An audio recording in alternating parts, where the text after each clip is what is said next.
Yo,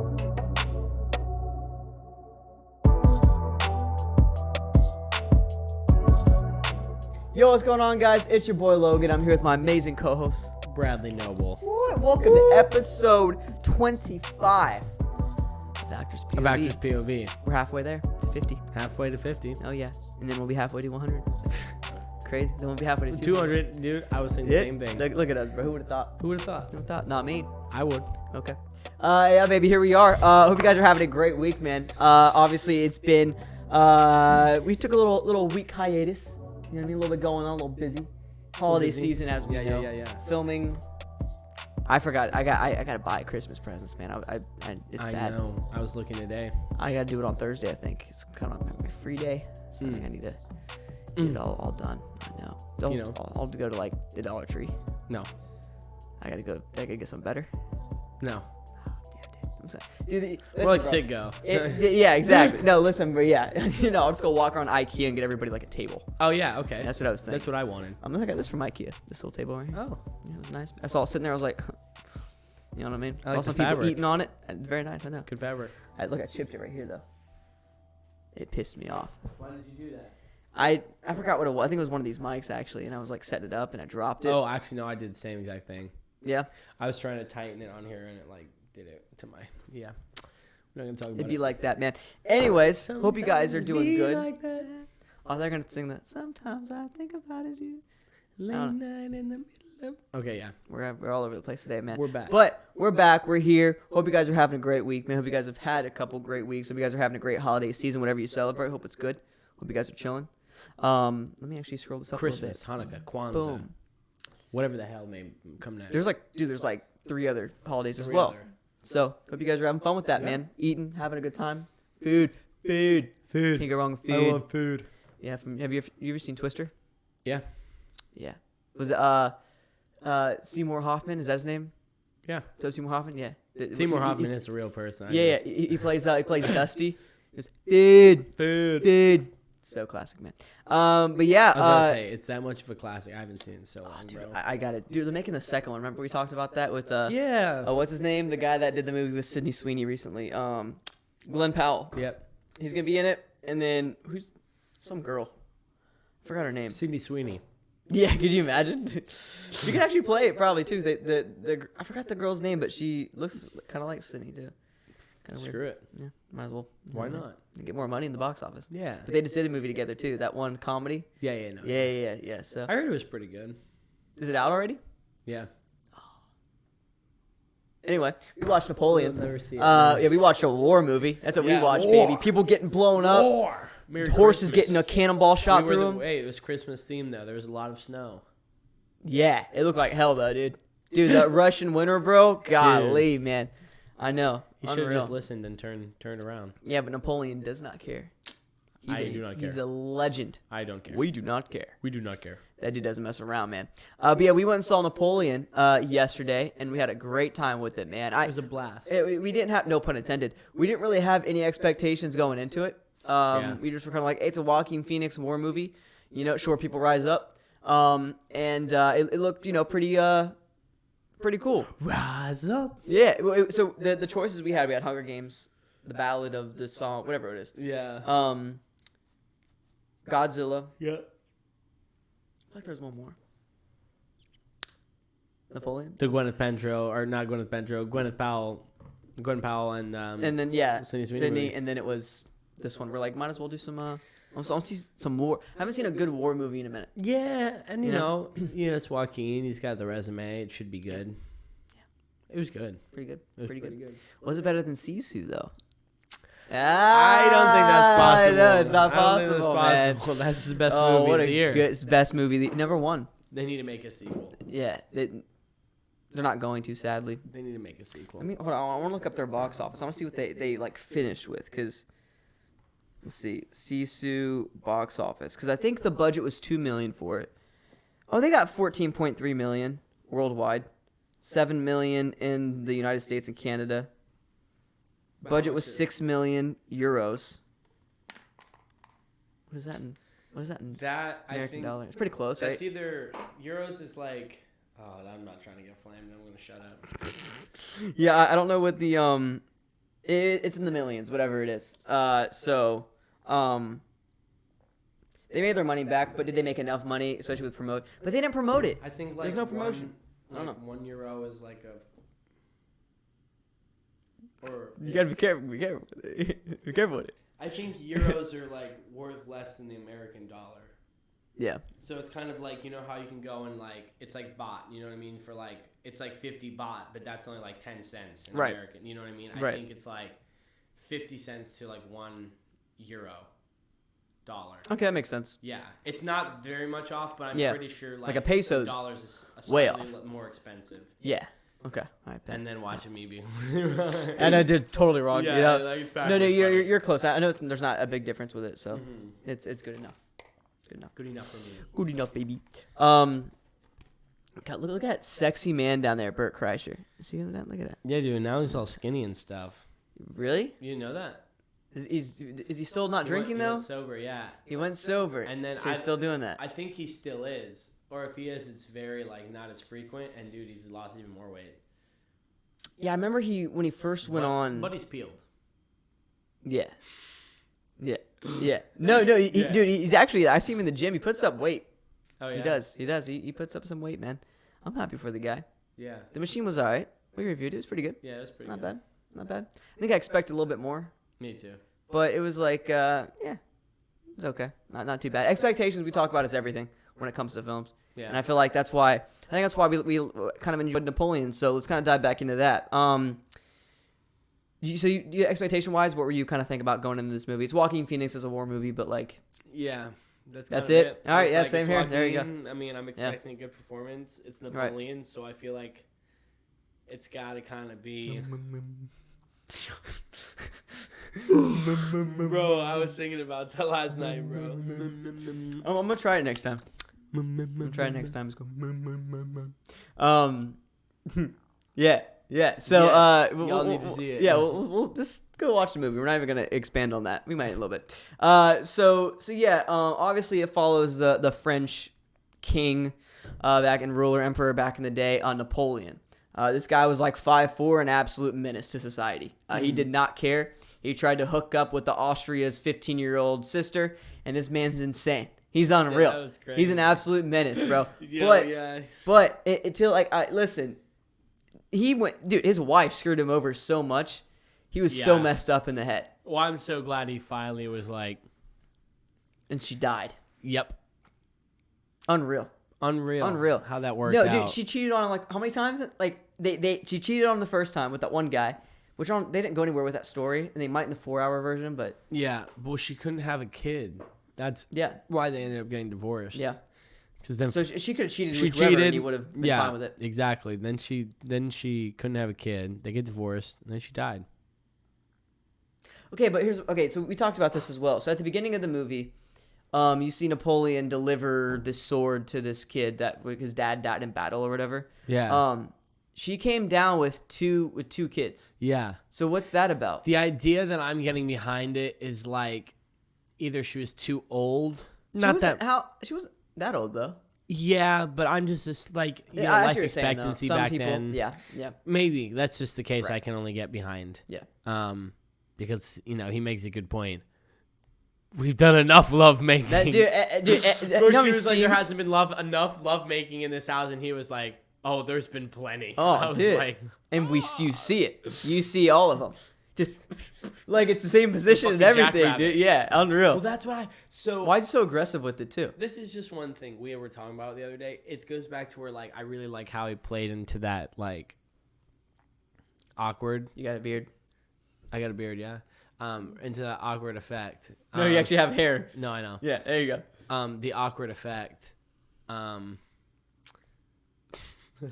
couldn't focus doing both at the same time, bro.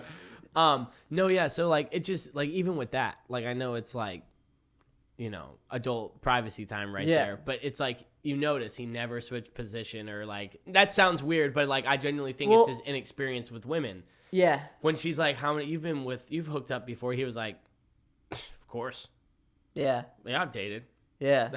None that I can Yeah. remember. And then Yeah, she's like, "Do you yeah. ever love it?" Like, you know what I mean? Like, Yeah. I feel like it goes to show, like, Napoleon really just... That's why he's so obsessed with her, Mm-hmm. you know? first kind of love type thing. Man. Yeah, you're right. That's actually a good point. Yeah. That's a really good point. Yeah, and just it was he couldn't get enough of it either. So yeah, dude,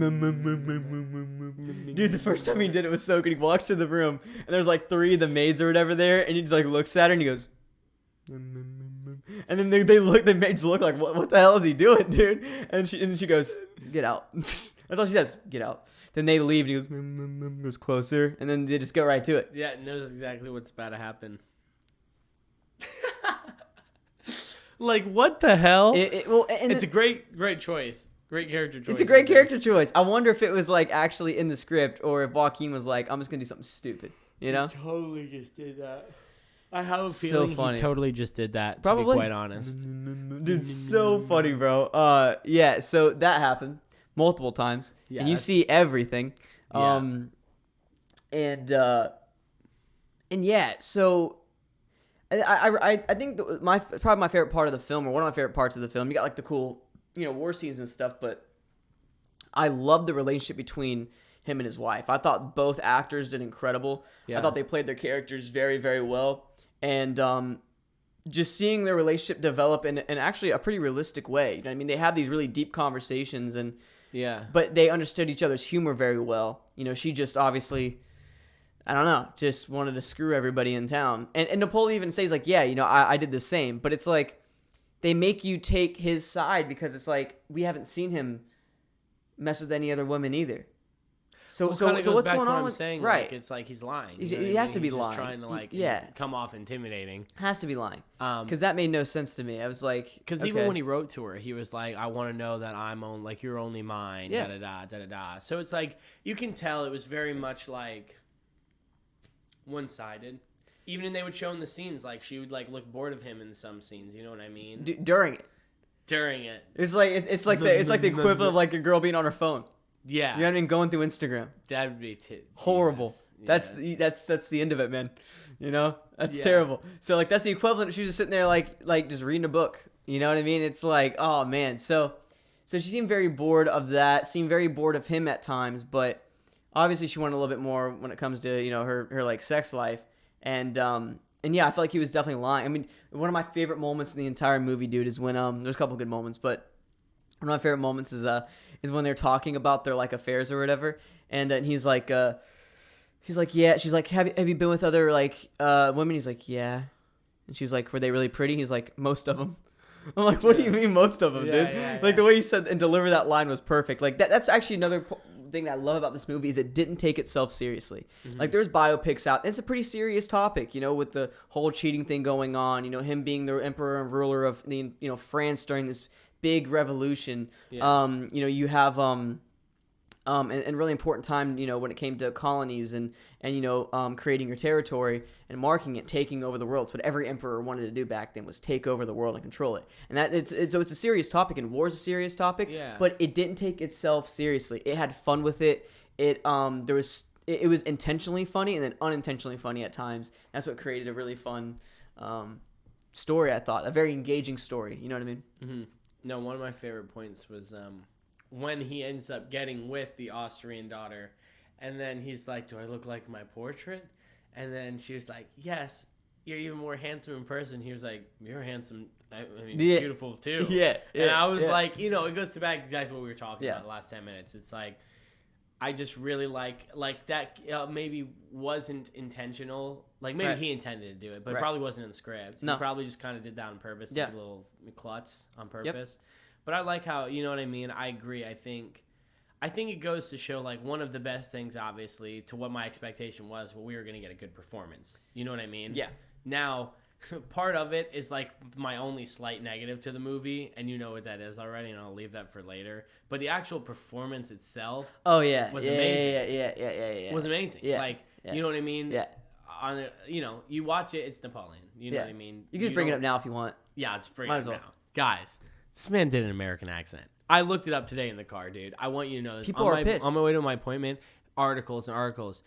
There's no good reason why he didn't do it. There's none. No. Maybe he didn't want it to be distracting. Maybe. I think that's because the French accent is a very complex accent. It can maybe take you out, hard to understand at like times. The Mario thing with Chris Pratt. Right. That's kind of a whole 3-4 hours of someone talking like that to get very. But everybody else had an accent. Yeah, that's the thing. Oh, but here's the thing though. Could it be symbolism in the sense they wanted him to stand out as a character, and the one way to make him stand out is to, you know what I mean, to shine more light on that. Well, it's actually really funny. I looked it up. He actually didn't speak French, which is really funny. Or he did. He spoke. It's a country or an island with the names with a C. He was born, or his family descended from there, so he only spoke that French language from the island. It was a French island language. Okay. And so but you still have that accent. It's the different one. I looked it up. It's different. It's a little different, but he would still have an accent. He wouldn't be an American. Yeah. So yeah, with that whole point, it's really not a deal breaker. You know what I mean? Not any means. I think his voice is fine. Yep. That's something that I think it is because everyone else has an accent that it sticks out so much to me, because it's he seems like the odd one out.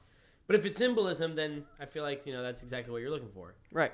So was that the intent? You know what I mean? It's very weird. I don't know what. I would love to sit down with Ripley and see why he made that choice, or if it was Joaquin that made that choice and why they went forward with it. Yeah. I thought it was very interesting. Thought it was very weird. But yeah, overall though, I mean, I thought his performance was great. But that is something that we both looked at each other very early on in the movie, and I was like, "Is it supposed to be like this? Why isn't there an accent?" Because I feel like some scenes he did do it, or it tried, or it was so slight on certain words. I feel like it was the wording. I feel like it was the dialogue. You know what I mean? It's to be said, or whatever it was. It was just the flow and the rhythm of that time period. So that's actually something I really like about this movie. The dialogue early on felt weird, and the acting felt weird. The delivery was kind of strange. And I know you know what I'm talking about. In that one scene, we were like, what are we doing here? And then once the flow started going on, it worked perfect. I mean, the dialogue was awesome. The wording was great. The wordplay was great. And I think that made up for that accent in a way. Yeah. Because you still felt very engaged. You know what I mean? Well, I agree. The whole performance itself, and even amongst the characters, bro, I know I'm jumping ahead, but dude, that slap, I still can't get that in my head. Yeah. Bro. Okay. Yeah. Let's talk about that. Get the mic a little closer. Yeah. The slap. You're good. Yeah. Yeah. The Will Smith one. Yeah, dude. Oh, yeah. This one looked more real than that. On Christ. Yeah. So of course, now that Napoleon can't obviously have a kid with the lady, she can't bear a child, because he screwed Josephine. that. I was trying to think of her name. Yeah, Josephine. There you go. I was saying Sophicina in my head. I'm like, what the hell is even that? It's not even a word. Yeah. So he had sex with that one you mentioned, the Austrian, and got her pregnant. Yeah. And so he knew that it's not him, it's Josephine. Yeah. And they had that really true conversation of he even said, he's like, look, I'm willing to put my feelings aside to continue my legacy. And I was like, that's a great line. And you know what's actually crazy though? It's it was almost like a fake relationship. Like how we have public, they say Travis Kelce and Taylor Swift are dating just for some publicity. Right. Because they didn't stop dating. You know what I mean? He wasn't fucking anyone else. He had the kid with the one girl. Yeah. Nothing happened. He wasn't fucking anyone else. Nope. Sorry. He wasn't screwing anyone else. Yeah. And so I think it's kind of almost in a way, of course it's honoring the legacy, but in the way it was it shows they were almost facading the world a little bit. It was still ongoing. 100%. Yeah, you get it was what a friendship, but you could tell it was definitely a little bit more than that. Yeah. You know what I mean? And they still did love each other. And that's whatever, man. If you, because it wasn't she lived with him for the rest of her time. It wasn't a dirty breakup. You know what I mean? Yeah. And you can't not have a dirty breakup with your first love and then be friends with them, because there's still going to be feelings there. Yeah. That's the problem. And I think that's kind of what happened there. And there was something else. Oh yeah. Anyway, so when they get a divorce, they all go in front of the people and are reading off of the pages or whatever. Do it. Yeah. Napoleon goes first. He reads his, and then Josephine goes after, and she didn't want to do it. She's very hesitant about it. And then, yeah, dude, like you said, she kind of stumbled real quick, because she obviously didn't mean what she was saying, because she didn't really actually believe what she was saying on the paper that she was reading. And he looks over and says, do it. And you just see him go, boom. Yeah, grabs her arm and shaking her, and then he's bro, just smacks her, bro. So fast and so real. It honestly, I really feel like he didn't even tell her he was going to do it. I felt like he just did it. Or he was maybe he was I might go out of comfort in this scene. You know what I mean? I don't think he told her he was gonna smack her because that shit looked real. The way she, like, you could see her, like, as crazy as this is, because it kept me engaged as an actor and knowing the technique and the process. I literally watched her step out of character and almost like look to the director and be like, cut, like, I need to stop. Yeah. Like, you could literally, like, you know what I mean? You could see her go, whoa. Yeah, like, that she moment of, almost whoa. took a minute to stop and be like, Yeah. what the fuck? But she Yeah. didn't. She kept going. But I know you know what I'm talking about. Yeah. Like, there was like this pause, and it was like, Yep.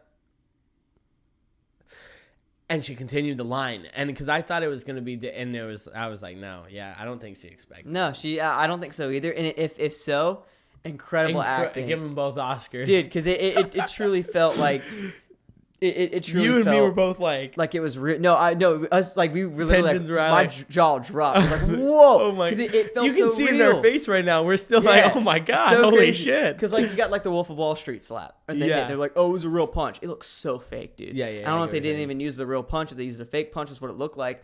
But then you got something like this that, like, the camera angle wasn't even angled for it to look like a fake slap either. It was almost kind of from, like, the side. You know, like, usually the slaps happen over the shoulder. There was absolutely nothing fake about Let's this. say that you guys are. This is are pretty much how it Josephine. was, Yeah, almost. yeah. You guys are Josephine, and the camera's Josephine and Napoleon. It was kind of from like right, kind of like here. So it wasn't over the shoulder. If it was right here, you'd be able to tell if it was real or not. But it had like a little bit of an angle on it.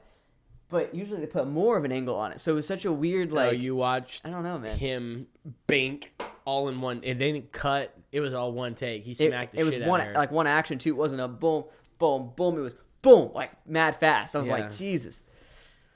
Crazy. Unreal. So that was very interesting. One of my favorite acting moments of the movie for sure. Yeah. And then something we haven't. So yeah, I really enjoyed. I think we both really enjoyed that dynamic between Josephine and Napoleon for the whole movie. I thought it was really well done, and I'm excited to see how they expand on that. Yeah. With the 4-hour version. I think I really want to watch that one. I do too. But the war stuff, the actual war scenes. Let's talk about those. I was just going to move into that, like Yeah.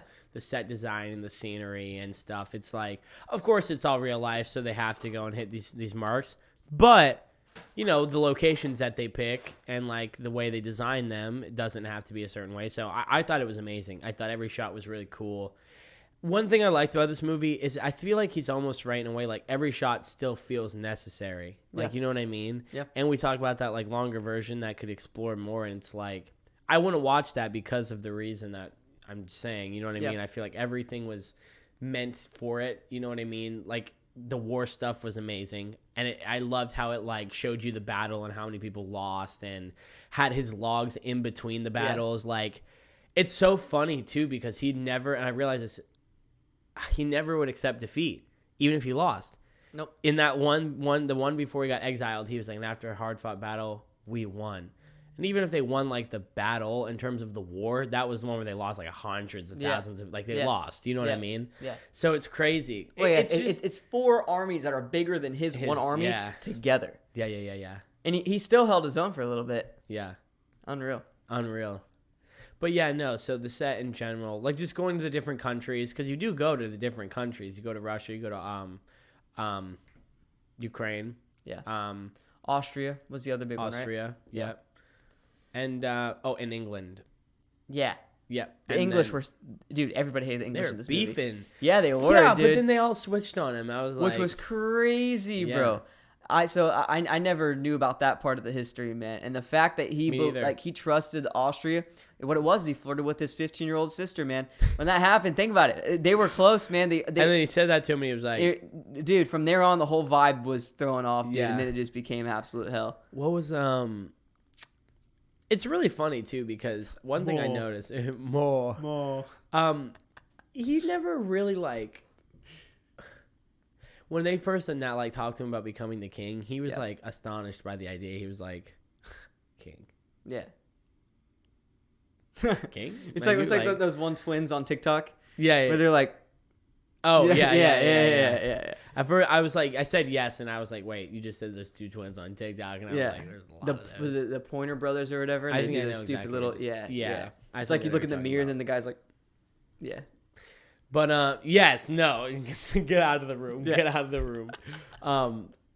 No, but yeah, I like the idea of seeing all like the different countries, and I think that was a part of the dialect. I think that's what I think maybe that's the reason I didn't like that he didn't do it, is because I enjoyed everyone's, you know what I mean? Yeah. I liked hearing the languages. I felt like everyone's was perfect. No one felt too overwhelming or like too much, you know what I mean?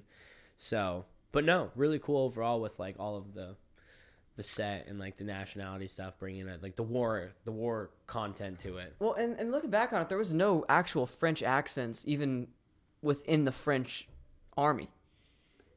Like, it was all British accents, right? Or am I tripping? Like, it was no genuine French accent, and that was kind of weird to me. The British had British accents. The Austrians kind of had that Austrian accent. But it's not the like, Russians had the Russian accent. Yeah, it's not like it's like they hated the French. Like a thick, French accent. Kind of weird. Have. So maybe it wasn't a character choice by Joaquin. Maybe it was everybody, like, saying, sorry, let's not go forward with that accent. I don't know. Maybe there's a reason for it. But very interesting. Well, you know what? I'm trying to think because France. Oui. Well, because like, you have like different parts of England that have different, like you have Cockney, or you have like I you got London, then you got what's the other one? Starts with a W. Worcestershire. No, just kidding. Worcestershire. Winchester. Yep. That's a very, very distinct accent. And they're different. So I think like that's how it is with that. I'm just making an assumption. Like maybe it's possibly just like something like that. Yeah. I don't know. know. Very weird. But my favorite battle, I would say, of the whole movie wasn't the ending. And that's probably actually a little bit of a negative for me because it didn't live up to the battle with the Russians when they're on the ice. And that was one of the coolest battles I've ever seen in a film. It was cool. That's the whole thing, though. I understand, but that's like his biggest victory. You know what I mean? That was 100%. The peak before the decline. Right. As you were saying, it's just it's hard to like. That's like the glory moment. I know. I know what you're saying. Yeah. But yeah, no, I mean, he played it perfectly. He had guys hidden in the woods, coming out, dude. Bro, I knew there was guys hidden, but not like that. Bro, you know what's funny? Because he did like 4 secret things, and after the second one, I'm like, they're fucked. Yeah. And then he whipped out the third set, and I was like... Then they brought the cannons going forward. Yeah. I think that's when I was like, they're fucked. And then they kept bringing more people. Then they had the cavalry. I'm like... So what happened here is my boy went to Russia in the winter months when his horses weren't supposed to be in it, where his guys weren't built for it. They didn't have the food. Them. They didn't have the clothes for it. They went into a Russian winter, which is one of the worst winters in the world. Yeah. And smoked them, bro, and killed their own people. And just the way he planned it, he made it look like they had a small camp that had people hidden in. It was like this big lake that they were sitting on, right? Yep. That's frozen over. Then you got like the woods. It's kind of like on a little bit of a hill and a mountain. And that's where he had all the cavalry. And that's the best part. Like the Russians themselves didn't know it was a lake. No. Like, of course, like, you're not going to know every pinpoint area in your own country, but at the same time, you'd hoped you'd know the area, right? I agree. I agree. Very strange. Especially since they knew, because the one guys on the horses that saw them, that then told the Russians that this is where they are. It was very weird. It was like, I feel like they should scout it. Yeah, right. I don't know. I loved his reaction though, because like this is one of the bigger points of that scene. Yeah. Is him basically trying to decide whether he's going to continue knowing it's a bad choice or go home. Because they're basically saying, like, it's too cold. We're not meant for this. Like, we're going to lose. And he loses because he stays. But it's, like, just crazy to think in history. Like, what would have, like, because I'm sitting there, and it's honestly, like, you see him because he grabs his hat, and he's like, ah! And it's like, he's got a point to be upset. It's like, what do? You just kick their ass on their own turf. Everyone is against you right now. Yeah. It's like, do you really just go home and, hide out? Like, no, you can't really. No. You know what I mean? Yeah. You can't. Because they'll just start invading you now. You started it. He was in a horrible place. Yeah, so... Well, it makes you think about all the other leaders. And they're like, wait out the later months. Yeah, that was his thing, too. He was too eager. You know what I mean? Very eager. But that was his demeanor. You know what I mean? He was so passionate, man. And like you said, very eager, very determined to reach his goal. I think that's what made him a really interesting leader. Yeah. And what I love, too, is he fought in the battles, too. Yeah. He fought in it. I've thought of Darth It's like Vader George every time. Washington. I thought Darth Vader every fucking time. It's just so cool, dude. Like, yeah, just Like you're the leader and you're in a battle like that. it's like you're almost like. But you know what is crazy? I loved how he portrayed like the shock, because at the beginning when we show up in that first battle, he's not like scared, but he's definitely like, holy crap. Yeah. The last battle, he was scared. Yeah. He was running away. Yeah, that last battle, he knew he was going to lose right from the beginning, and you saw it in his demeanor, and he was just sitting there with his arms crossed, and it looked like he was like acting cool and he was comfortable, but he was not. Yeah, you could tell that he was genuinely scared of like, we're going to lose this. You know what I mean? And that's something that I really noticed with that was he was genuinely he knew he was going to lose. Yeah. But his ego got the best of him. Yep. And he knew he had to stop it. And to be honest, I mean, I see where he's coming from. You know, he'd rather lose that battle there than make them invade their own country in France and then them take over that country. And if that would have happened, what would the world be like now? So it's like you have all these different things. It's like, did he make the right decision there? Probably. Yeah. Because he keeps keeping it from his home country. Yeah. His homeland. I can't believe he got exiled. Twice. Yeah. Twice. Dude. Twice, bro. I think he might be the only person exiled twice. That's insane. Yeah, like, but see, like, what are you exiling him for? Like, I get a lot of people dying. I'm not saying that's not bad, but like, what would anyone else have done? I mean, in my eyes, he saved their country, like I just said. You have to look at it. That's exactly what I'm thinking. I'm like, let's just take the 20 battles, right? Yeah. He won like 17 probably. Yeah. Only lost the last few. Why are you exiling him? Like, he's done so much good. Yeah, he fucked up once. No one's allowed to mess up. Yeah, it's like getting a head coach in an NFL team, and he wins 2 Super Bowls back to back, and then we're touching toes. Oh my god. But yeah, so like it's like, you know, he wins 2 Super Bowls, and then he has a losing season after that, and then fire him, and then maybe another kind of rough season where you might be plus 500, but it's not great, and then you fire him. And it's like, but he had 2 great Super Bowl seasons. He's capable of that. Give him time to see what he can do. You know what I mean? Let him kind of see if he can bounce back. Give him at least another 4 years to see what he can do. See, I'll give him the benefit of the doubt. They did it, and then he fucked up again. So, like, you know what I mean? That's 100%. Where the second one's more valid. 100%. I agree. But also, they put him in a shittier situation, I feel like, the second time. I'm sitting here trying to defend Napoleon. I'm like, I'm one of the most biggest Napoleon. Mass murderers of all time. Yeah, I'm defending him. No, but because he's so likable in the movie. He just seems cool. Right? Crawls under the table, bro. That was insane. Pulls her under the table in front of all the guards, dude. In front of all the guards, dude, and they do it. Unreal. Across the table. They're eating dinner, bro. No, dude, I'm not. My hair's up. It was like, oh, shiz. Oh, man. Yeah, crazy. But, yeah, I overall, I agree. I think he was just put in a bad position, and it was destined to be a failure. You know what I mean? It's like when you have a great fantasy team, but you just have a bad week, and your first round pick, Bijan Robinson, gets 0.2 points, and then you lose because of that. You know, it happens. Yeah, happens. Hey, happens. Man. But no, so like it's kind of like that. So you gotta have luck. You know what I mean? And his luck was on Napoleon's side at some points throughout the film. Yeah. But when it just ran out, it was over. Then he got stomach cancer, and then died. So. But to be real, for someone of his stature and like to be a leader like that, he's probably the only leader in history that died that way. Like, not actually, but right, not like dying of like getting in battle or getting assassinated or something. Right. Yeah, right? That's true, man.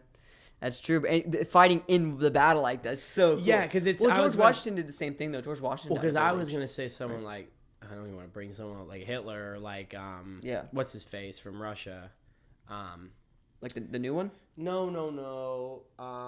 Stalin. Yeah. These guys didn't fucking ride on horseback and were battling, like, you know what I mean? Yeah. So it's like, screw those guys. Yeah. I mean, even George Washington's a great example. Well, that's what I was saying. That's why I kept bringing him up, because he was in war and he survived too. Dude, he was one of the first people when they went over that frozen lake back in, I forgot when, it was 1700s, whatever, dude. He was leading the charge on the front. Unreal, dude. Like, he was, dude, the balls that guy had. That's what's and crazy. Same thing with Napoleon. How did he never die? He died of old age, I think.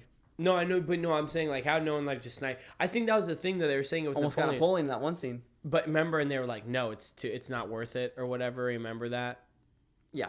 I think maybe that's a big thing that they, not that that's completely against it, but like someone like George Washington, he's not storming the gates to kill your people. You know what I mean? He's storming the gates to stop the bad guy. Yeah.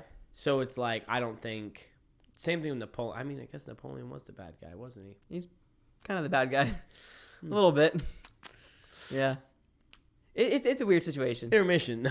Yeah, no, it's a weird situation. It's you got to look at all the factors in like war is a very interesting subject because there's no good guy side. True. Well, actually there is. There can be. There more of it can be. Yes. Sometimes there's not, but it can be. But you're being put in a bad. You're going to kill innocent people no matter what. Yeah. And that's kind of where it's like, you're the good guy. Yeah, you're the good guy, but like you're killing. Yeah, exactly. Or Hiroshima, where you drop a bomb. You know what I mean? So it's like, you know, like those people behind for that country or running that organization, they're not good and they're horrible people and they're killing their own civilians and want to kill your country. So you have to defend your country and you have to do stuff like that. But it's really, really horrible because you're killing innocent civilians. Yeah. So it's like that's why war sucks, man, because there's no good out of it. It's just kind of a lose-lose situation with whatever you do. Yeah. But so you have to kind of when you talk about world leaders like that, you have to really get very specific on different situations they've been in because it's like, even though they've screwed up, Napoleon obviously wasn't great. He had to, you know what I mean? It's interesting. Yeah, it is the idea. Like to some, like people were willing. Like there's a king, and they're like, "Oh, long live the emperor!" After a year of being gone. Yeah, that's how much he meant to certain people. So like, right. I know exactly what you mean. Yeah. But, you brought that up. I don't know how to think about that now, dude. Dang. Yeah. Yeah, you're right. He is kind of the bad guy. But,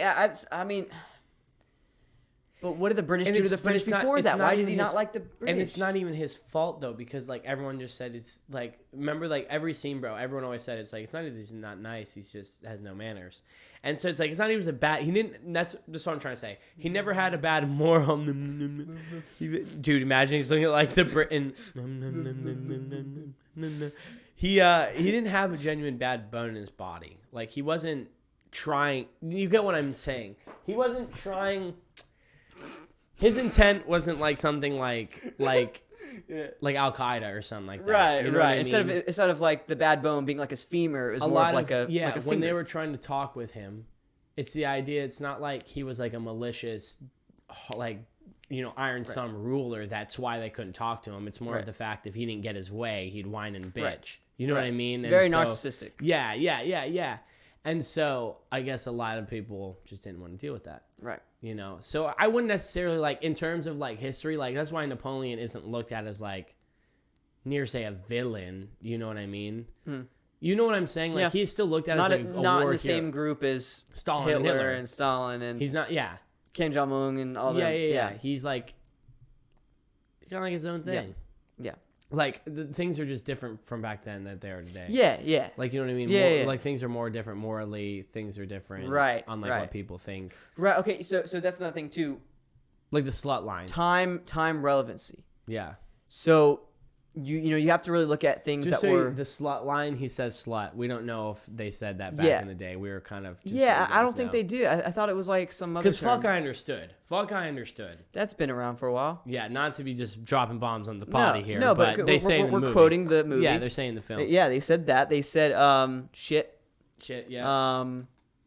Like horror. I thought made sense. Horror would make more sense than slut. Mm-hmm. Like slut's a lot more newer. So when he said that, I was like, wait, let me look when the first person dropped the S on him. Let's see. Dude, Ripley's sitting there and he was like, 1654, put slut in the script. 1402. There you go. Wow. He was like, can we say that? Someone looked it up. You're good, sir. Great. Yeah, I want you to call her slut. Yeah, Google it. Google it.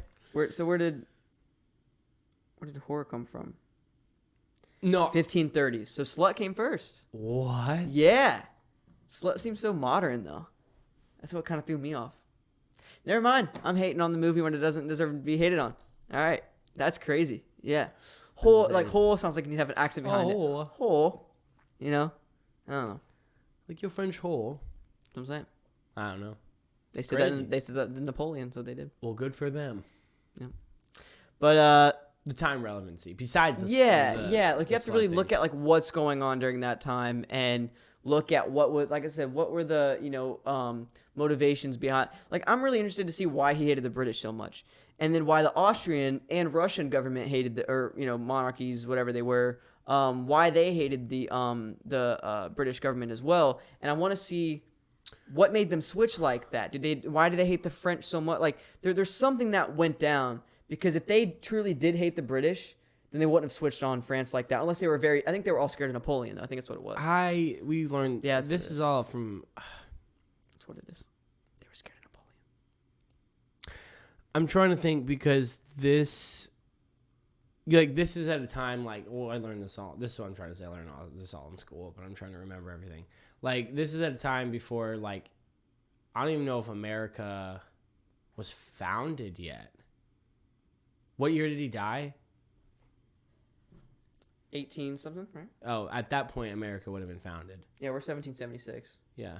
But I think that's what I'm saying. I think at the start of the movie, he might have, that's what I'm saying. Like, this is at a time where England was just giant assholes. Like, they wouldn't let America have independence. So during the movie, America was founded because he was born in 1769. 1769. So yeah, this is right, but that's what I'm saying. This is right in the midst of them. Yeah. Like, this is coming off Britain being giant. They're the biggest. They thought they were the best country in the world at that point. Right. They thought they could tell anyone what they could do. This is important. Okay. Yeah. So that's what it was. So America just threw all their tea in the ocean. They're sad. They don't have another source of income coming in from the taxes. Mm-hmm. So now Britain's really hurting. Mm-hmm. So maybe they were just so desperate where they gave up some land or something, or some territory to Russia and Austria.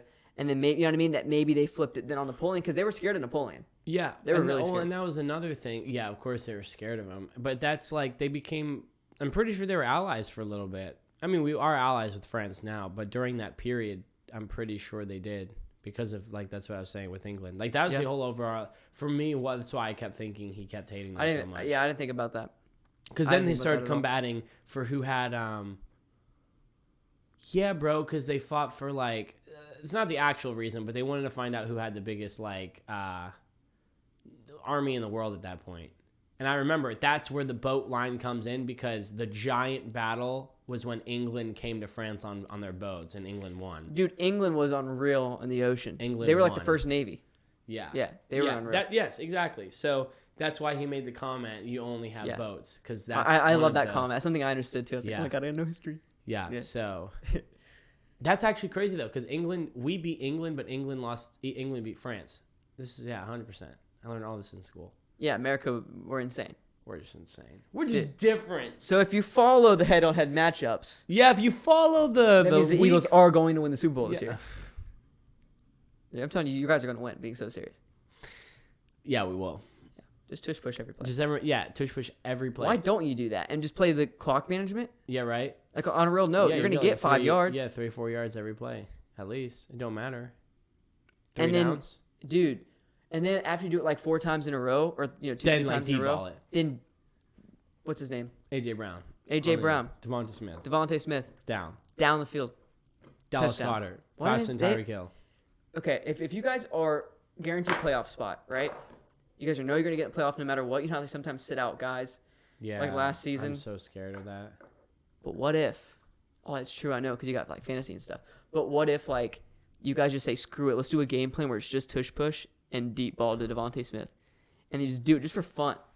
Just, you know what I mean? What's holding them back for doing that? I don't know. Goof. Just saying, bro. I think that'd be nice. You're goof. I would do it. But yeah. So listen up, Nick. Yeah, that's what I'm saying, man.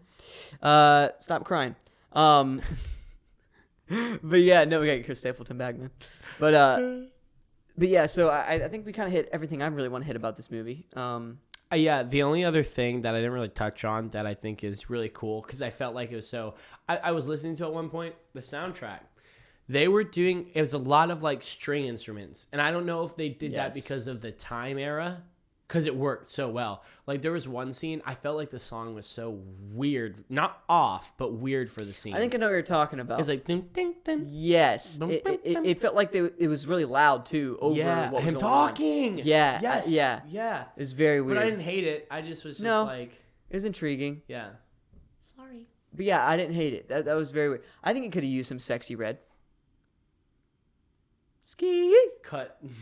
ski. Jamie, that's not here. Cut. Yeah, Jamie, cut it. Can you imagine? Num num num ski. Bro. That was probably like the best thing about the movie. Num num Num, num, num, num. num num. That's gonna be our new quote. We're gonna do every because, episode. I mean, I didn't have any negatives. Like I said, the biggest negative I had was the voice. It's nitpicky. That's literally just Yeah. it's the Mario thing. This movie was very, very engaging and intriguing for me, and I had a great I like this movie a lot more than what I was expecting. I know my rating's gonna be a lot higher than yours, so I'll let you do the rating first, my boy. I will give this movie. I'm gonna give it 9.1. Whoa, really? Yep. Wow. Okay, I'm going 8.9.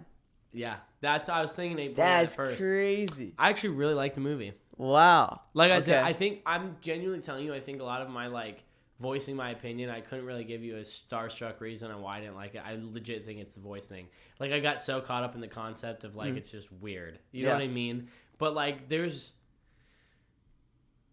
that, and sometimes I felt the time a little bit.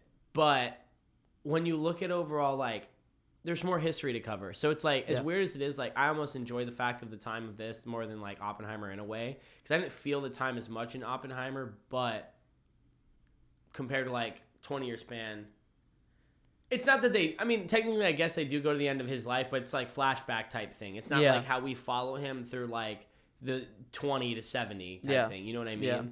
So I like the vibe a lot more in this movie than Oppenheimer, and that's I think what we talked about. It's funny. I'm surprised you rated it that high because you were very hesitant at first with this film. Yeah, when it first got out, and then I would if we would have rated it right when we got out, how we originally were gonna do, it probably would have been a 9.4. Yeah. But looking back on it, it's is this a movie that compared to other great movies that I like? Nah, 9. So that's why I kind of put it back down a little bit. But I need to watch this movie again. See, that's why I was so low on it, because it's not I think. See, I'm weird, right? Everyone, here's a peek into Brad's brain. I have the rubric, the film rubric of the Oscar. And I feel on everything, it's going to get nominated for an Oscar. It's on the rubric. You know what I mean? Not saying it's going to win movies. It's going to get at least nominated for 2 or 3. 8.99 is a very good. Yeah. It's up there. You know what I mean? It's a high 8 or low 9 in my opinion. I respect yours, though. Yeah. A lot. With 9.1? 9.1. I like that. Yeah. I like that. I think that's if we would have gotten 9.5, 9.6 range, and it's Whoa. okay. No, but it's the idea. I will go. I'm gonna go back. I want to, because now, as we sit here and we talk about it more, you get more intrigued about the story and the history, and it's oh yeah. Yeah. I'm a big if I don't have a lot of bad things to say, I really can't put it that low. You know what I mean? So that's why 8.9, 9.1, that's perfect. Yeah. It's right around the same range right there. Averages out of the 9, baby. You know 9 what I out mean? of 10, baby. Yes, sir. Yes, sir. No, not there. So 8.9, 9.1. You guys let us know. Go check it out. Yeah. Go check it out, baby. Let us know. Let us know. Hit me up. Oh. Whoa. Whoa. No. No. But you guys let us know your rating down below. Let us know what you thought of the movie. Your pros and cons, of course. Yep. DM us your pros and cons too if you want to talk about the movie. If you disagree with any if you have of any us at all, history let us know. facts that we missed Yeah, about dude, it. I know there's a lot that I was so shaky on. Listen, I'm a graduate of a few years. I haven't been in school in a while, and that was a long time ago they taught us that. So I would love off to. my head. History was so much fun. I love history. History is my favorite subject. Love that stuff, dude. Yeah, So cool. man. But yeah, love y'all, man. We love you. Yes, sir. Peace out. All right, now acting news, baby. We are here. I am lost. What is that from? It's that freaking TikTok song. I am Oh, lost. that stupid new trend. I'm lost. Oh yeah.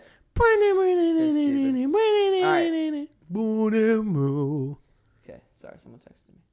All right. They texted you, bro. We're gonna go on my notes. We're gonna talk about some acting news real quick. Not a lot going on here. Just a few things. A new Saw movie coming out next September 27th, 2024. Did not see the new one. Saw X, I think is what it was. Didn't see it. I haven't seen a lot of Saw movies. I've only seen like the first 3. So yeah, I know you're more of a Saw guy. Did you see the new one yet or no? Nah. Wow, not a real fan. Yeah, I haven't been around to it. Not a real fan. Dude, I didn't even see Spiral. Didn't Tobin Bell come back for the new one too? Yeah, it's a prequel. Well, this guy's like 90 now, dude. Yeah, fuck. It's crazy. It takes place between the second and third movie. And call it Saw 2.5. You know, it's actually incredible, though. I heard this is like one Great of the movie. top 3 Saw movies that have been made. Yeah. Yeah, people love it. Yeah. I want to see the one where they do it in front of the audience in like the park. That was one of the craziest scenes, bro. I need to watch it. Bro, because there's at a point they just like, because I think there's 2 people that are playing the game and there's somebody about to suffer from it. And I think at one point they look at each other and they're like, yeah, like, I gotta watch it, dude. I gotta watch it. Connor. Norman Reedus is reportedly, not confirmed yet, casted as Ghost Rider in the new Blade movie. Yeah. Which the fact that Ghost Rider's in the new Blade movie is so dope. You know that gets me hyped, dude. You know what's actually extremely funny? Norman Reedus was in the original Blade movie. Really? With Wesley Snipes? What did he play? Played whoever Blade's side. I can't think of his name. Like the main guy. Yeah, but he just had short hair. No way, bro. Oh yeah, baby. Oh yes, baby. I'm telling you right now, girl. Don't move. Dude, are you serious? I'm pretty sure. I was a huge Norman Reedus fan. I think it's him. Dude, you're right. It is him. Yeah. Wow. Crazy, right? Dude, the first Blade movie I've seen quite a bit. I never. Wow, that's crazy. Yeah, bro. That's good guy unreal. right there. That's crazy, right? And he'd be a great Ghost Rider too. I know it's like the big fan cast that everybody's been wanting. You know what I mean? I've always seen him and Keanu. Yeah. Yeah. Yeah. I like. Oh, Keanu would be nice too. Keanu. I love that, man. Keanu G's, Yeah, baby. yeah. Oh man, Keanu used to play like Superman. Oh yeah. You know, like no, like you know how how cool that would be. Such a caring guy. I feel so safe. You know, he comes down. Hello, my arms. I'm gonna take you out of here. Shut up, bro. He's like, hi, how are you? I don't know, but I feel safe if Keanu swooped down. You like my cape? Yeah. I love your cape. The great facial expression. That's great. So yeah, it's cool. Five Nights at Freddy's 2 in development, which is cool, I guess. I don't know. You guys know our thoughts on Five Nights at FNAF Freddy's. Goo, baby. Yeah. It was alright. I might see it. I don't know. Yeah. The Boys, Mexico spinoff. Mexico. Dude, I freaking love that. I love that show. Fantastic show. I've only seen the first 2 seasons. Buddy. I know. What are you doing? I gotta watch Invincible. The third Gotta season's watch amazing. Invincible. Oh, it's so good. Yeah. They're on they just got to the last episode a few weeks ago until January. That's 4th season though, or they're making the 4th season. For what the boys they are. They're making the 4th season. Yeah. Gotcha. I know it's done. Actually, they just released the trailer already. Oh. Like a week, dude. Literally, bro. I finished season 3 like 2 weeks ago, 3 weeks ago, and they put this shit out, and I was like, it's my favorite show right now. Absolutely. Good choice. Currently, right now. You know what I mean? Not of all time. Probably in your top 5 of all time. Yeah, actually. Probably sneak itself way in Yeah, definitely. there. My favorite is Sweet Magnolias, but it's close to it. Well, dude, that was obviously my number one. Of course. Silly. Yeah, definitely not Breaking Bad. Scream 7 wants Neve Campbell back now that Melissa Barrero and Jenna Ortega. Jenna Ortega are out. How much do you really think that had to do with Beetlejuice? Or I don't know what the reason was. Or on Wednesday, not Beetlejuice. I'm sorry. Had nothing to do with that. I didn't think so either. What it was is They she slapped even the reason said on that shit. Yeah, she even said I'm leaving because of Melissa Barrera. Like that's. I mean, did that have a little bit of an impact on it? Maybe, but like dude, Scream 7 would have paid Jenna Ortega at least $1 million. You know what I mean? If not close to it. A few million to like work it out. That's what I'm saying. So it's like I don't know. And the franchise is like treated her good too. It's not like she's like hooked with this franchise for a long time. You know what I mean? Like Jenna Ortega almost kind of looks like Neve Campbell from the first Scream movie. You know what I mean? So she was kind of like the new Neve kind of. You know what I mean? I guess Melissa Barrero kind of had that label, but it's Jenna Ortega. Everybody, kind of focused on her character a little bit more. I thought they were going to bring Nev back no matter what in Scream 7 and then bring Stu back as well and have Stu be the dad of Melissa Barrero's character. They didn't do it. They need the money because it only makes sense for that's what they do now. Like, this is like Matthew Lillard's kind of back on top of his career. I don't know what you're going to do now. Now you have to bring back Stu, and now you have to bring back Nev. And now this has to be like the finale. Because I don't know where you're going to go forward with this now. Because Nev's not going to want to do another 4 movies. Matthew Lillard's not going to want to do another 4 movies. He might do another 2, and that's it, if that. But he wants a final wrap-up for Stu's character if they do want to bring him back. But he's the only Scream killer to never get double tapped to the head like shot. Mm-hmm. So I think the best way to do this is and we talked about this, what they did with Scream 3. What they were originally going to do, and then Columbine happened and then messed it all up. Stu was going to be in jail. So Stu was supposed to, he was meant to survive. Scream 3 was going to bring back Stu. Stu was going to be in jail, and he was going to be organizing this cult group that, was praising Stu or whatever, these super fans. And they were going to be going around in Ghostface mask killing people in Woodsboro and, whatever, around different towns. That didn't happen because the teenagers killing was with Columbine. They're like, yeah, we're not doing this. So yeah, not a good association right there. I wouldn't say so. But now you can't put him in jail because where was he the past 6 movies? Yeah. So it makes no sense. So I don't know what you do. I genuinely have no clue. I don't know. You have to make him have a fake death. Him have an end like GTA 5. Have him have an end with the FBI or something. Or FIB. You know what I mean? And then he's like Michael. Michael, you know what I mean? Buried his buddy's body. Exactly. Yeah, dude, I'm playing this story right now again. That's why. It's on top of my mind, man. Oh, yeah. Crazy. What's up, Steven Duke? Get Lethal Company. Yeah. But yeah, so I don't know what you do, man. But I think I don't know. No telling. I just think they just ruined it, though. No telling. I don't know. What can we do? You can cast me in it. Yeah. Cast us in it. Hell, fuck yeah. Babe. I'll Get play me in there. Ghostface. A little short Ghostface. So See, I'll be Ghostface number 3. Just some rando that comes in the back. Yeah. Perfect. Yeah, no, that works, dude. I got stuff going on over here. No, you know what? I respect it. I wish I could fidget with some. I got nothing to fidget with. I got stuff going on over here. What I do. Hold up, let me. Twist this around. O'Reilly. Pardon us, guys. Auto parts. Ow! Brayden, let's talk about the next segment because we are done with actors news. Acting news is over, so we will be moving on into our next and final segment of the evening, and that is our top 5. Our top 5. Our top 5 sex scenes. Yeah. Our top 5 movie biopics. Yes, sir. I want to say this real quick. I have not seen many biopics. I have not seen many biopics before the year 2000. There you go. I haven't seen a lot of biopics, period. So, bro, half the people watching this are like, you know the meme where everyone's just smacking their fucking head. Yeah, all in sync. Yeah, so it's bad. I know, man. They made the perfect sound too. Perfect. Yeah. So yeah. This is the biopics. Don't judge me. Don't judge us, please. Honestly, maybe we could have prepared the biopics more, but we were just swinging it. We had one thing scheduled, and we were like, no, let's just do this one, and then we're gonna do that one another time, and we're here biopickies. No, it's not. It's my fault. You know whose I'm fault sorry, it is? Mr. Brayden. It's Christmas's fault, really. Make a great gift for Christmas.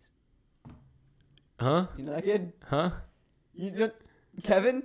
Kevin? What? The From little kid what? From TikTok. This guy. Show me.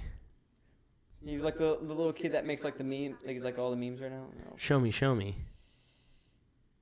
Kevin G is his name. This kid. You ever see him? Hey, yeah. I have. Yo, what a G, bro. Oh, young Kevin G. Oh, he's young in that one. Kevin G, we would love to interview you for the Actors POV podcast. Oh my gosh, Kevin G, please get on. That'd make a great gift for Christmas. I can't believe you've never seen that clip. It's so funny. That'd be great. So yeah, we got our 5 biopics here, Mr. Brayden Noble. Do you want to go first with your number 5? Yes. Yes. Okay? Yeah.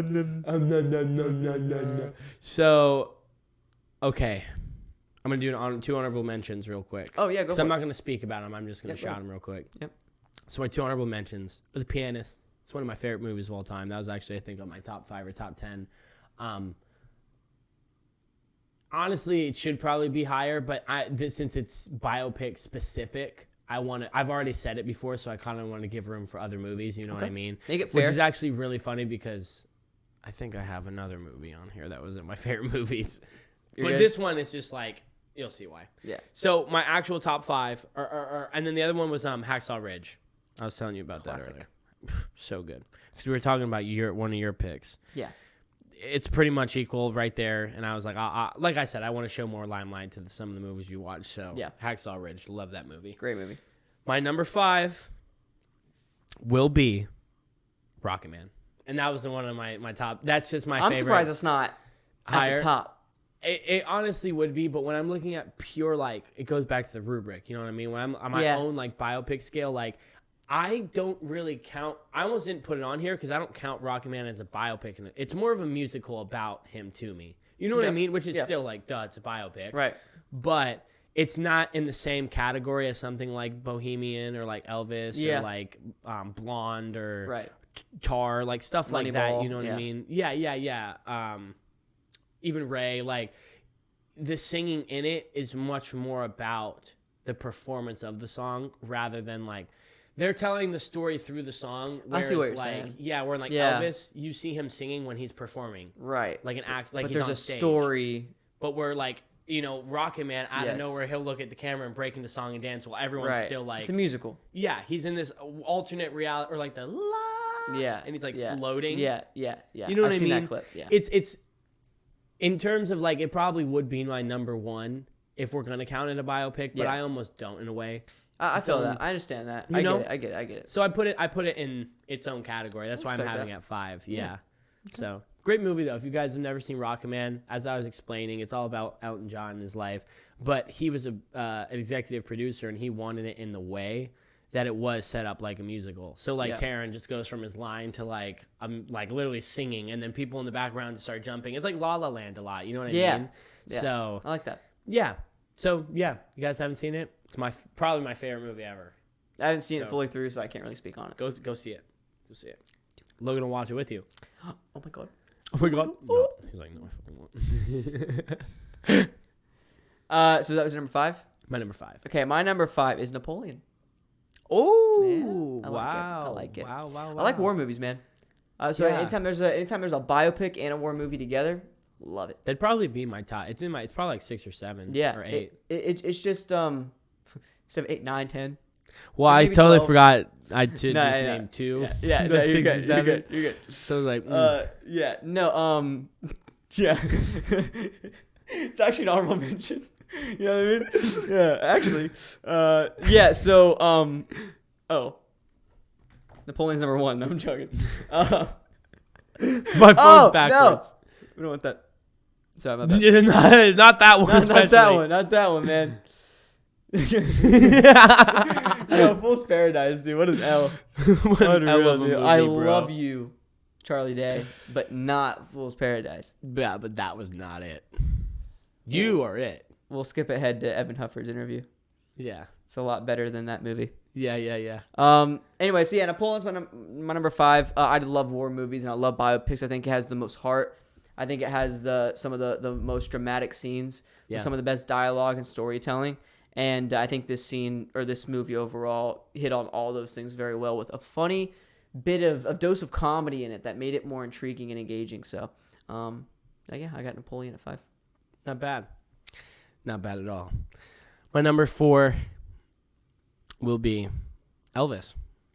Hey, there you go. Bro, I love that movie. Yes, sir. I have just like, the rest are like more of personal favorites to me. You know what I mean? But Elvis as a movie, like, it contends with another one on my list, in a musical sense. And bro, I still this day don't know if I think because when I first leaving the theater, I was like, Elvis is the best biopic I've ever seen. Yeah. Like that's how I left the theater thinking. You know what I mean? Yep. Like just everything about the movie. And not like nothing taken away from Austin Butler's performance, just in general the film. You know what I mean? Like the level it was on, the way they did costuming and aging and all that. I thought it was impeccable. But I'll put it on my number 4 because it deserves it. You know what I mean? I've never, like we said, I haven't seen a lot of the ones pre-90s. I've seen maybe like a few here and there. Early 2000s, I've seen a few here and there. But I feel like over the last few years of the ones that we have seen, like Elvis is just, it's crazy. It's unreal. Baz Luhrmann's incredible. Baz Luhrmann.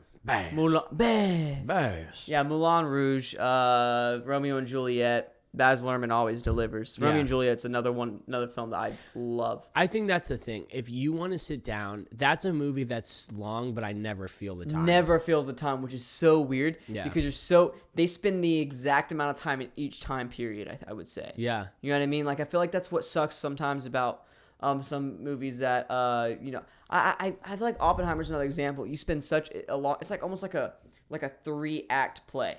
Mm-hmm. And with the periods of his time, you just spend so long in those. What I like about, and sometimes you got movies that you don't spend enough time in those periods. You know what I mean? I feel like Napoleon, we could have spent a little bit more time in some of these periods here and some of these wars, some of what's actually going on with his kids, like all this stuff that we kind of talked about.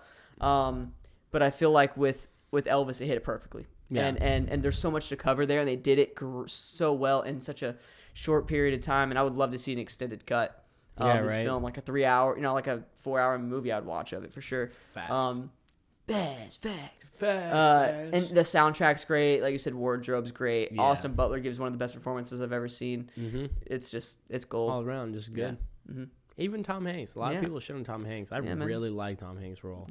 Tom Hanks, everybody in that movie did great. The girl that played Priscilla was incredible.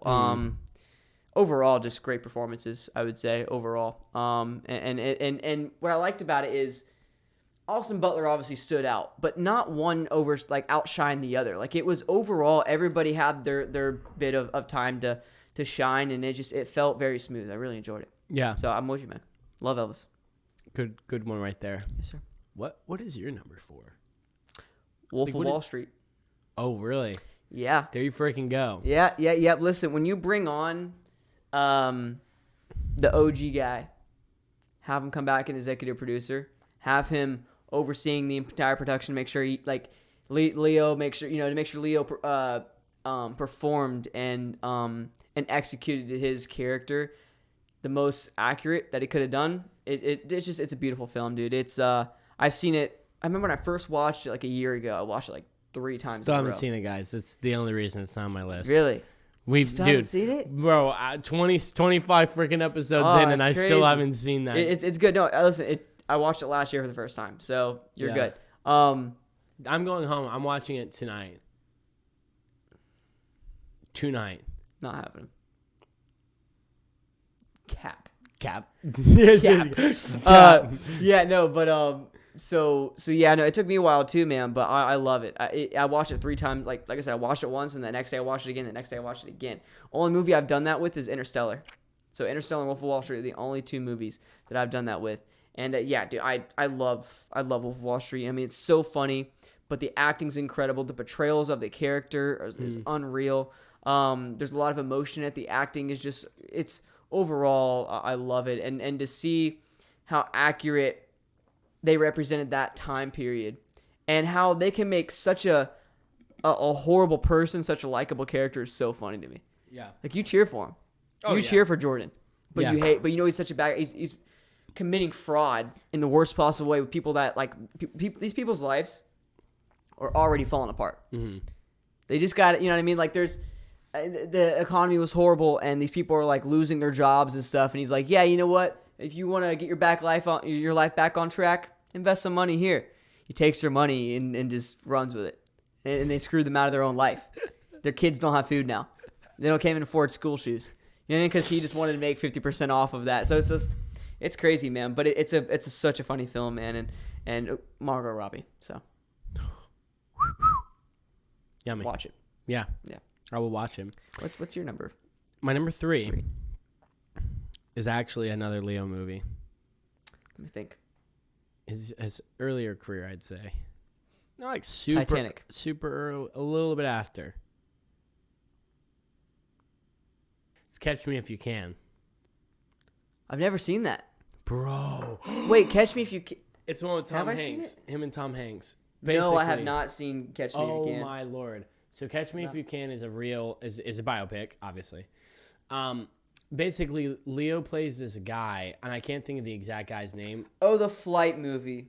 Yeah. Okay, Well, it's I not haven't even- seen it, but that is like one part of it. Like how him. So basically, Leonardo DiCaprio is like a world prestigious impersonator.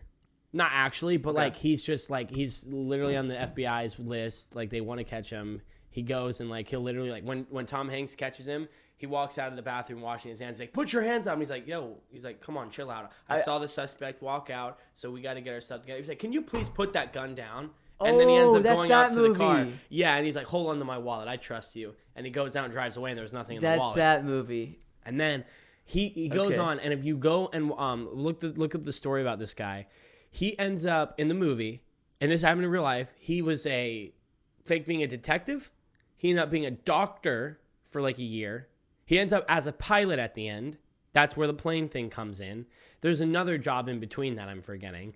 He basically lied and said he was eligible to do all these jobs when he really wasn't.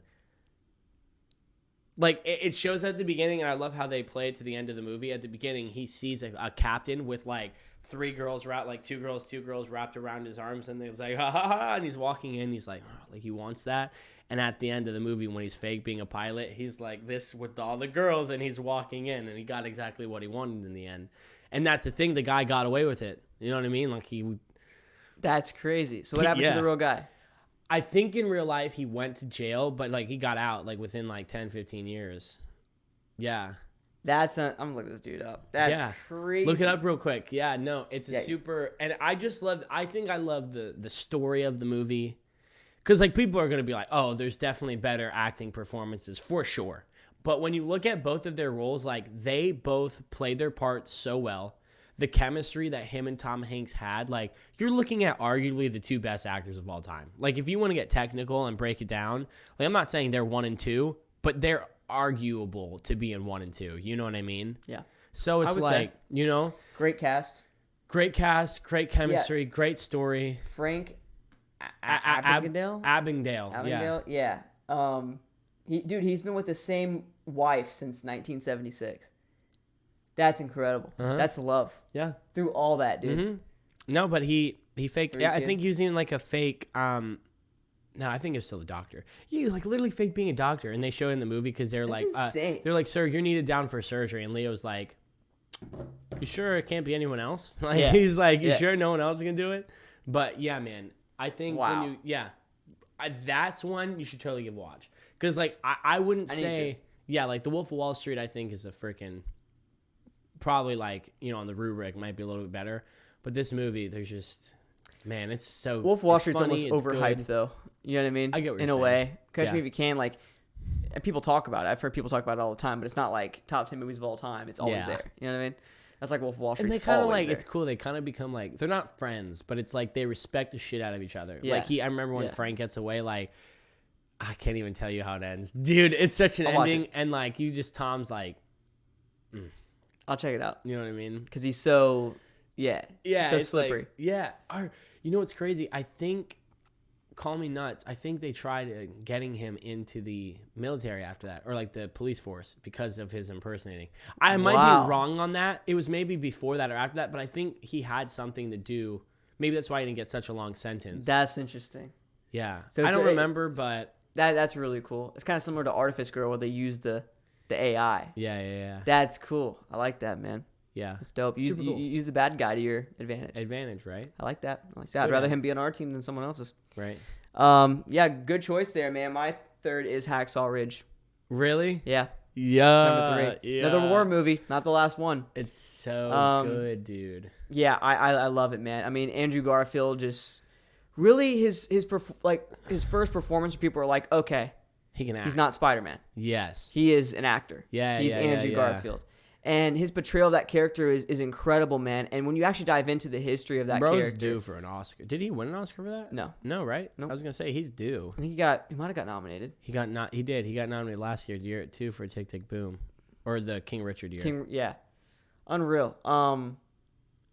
Just his performance is incredible, and just the story of this guy who never wanted to pick up a gun.